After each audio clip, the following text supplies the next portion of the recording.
SNAP benefits are in jeopardy to expire. This is your brief but brief. SNAP, the food assistance program that helps feed 42 million low-income Americans, is expected to have its benefits expire on November 1st.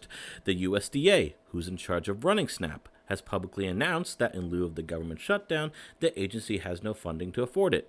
So they are forced to pause the rollout of benefits, and the EBT cards that load these benefits to pay for groceries won't receive anything additional for next month. SNAP technically doesn't have fixed funding limits because it's mandatory and based solely on eligibility, but legally it is a federally funded entitlement, so it will always be dependent on what Congress can appropriate for federal funding. And while the USDA does have $5 billion in their contingency funds, arguments against that are 1.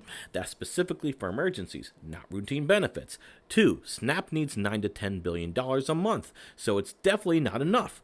And 3. They wouldn't be able to use that money legally under this act, which requires funding to be authorized by Congress, which they can't until they pass the funding bill. So what happens now? Some anti-hunger groups have pressed litigation against the USDA to use that $5 billion to extend SNAP, but as we know, litigation can be slow.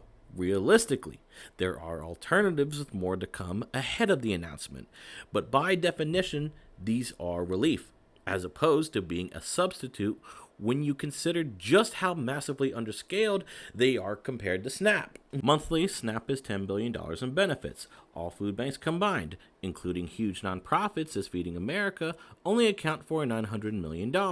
Some states have announced the use or rerouting of funds to act as a stopgap. Obviously, it varies by state on how much they can cover, but nationally, it's still a fraction of SNAP's coverage and can significantly affect state emergency funds within just that month. If you are affected, by all means, utilize all of these resources at your disposal. No one should go hungry. Just expect there to be some hurdles ahead. Until next time.